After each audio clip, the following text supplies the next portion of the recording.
So I'm curious, are you running a sales process or are you executing a sales methodology? Or, frankly, do we really know the difference between the two? That's a debate that we had in our sales mastery class this week, was the difference between executing a sales process and executing a sales methodology.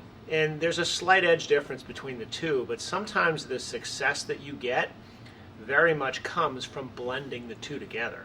Everybody needs a sales process. Sales process is nothing more than a series of events that lead you from interested to somebody buying. It's steps in your process. It's your first phone call. It's a webinar. It's a face-to-face meeting. It's a demo. And then it's a negotiation conversation. Are you using a methodology within each step of that process to make it the most impactful? When you can blend methodology with process, you get a higher level of success. And a higher level of success obviously can lead you to much greater places.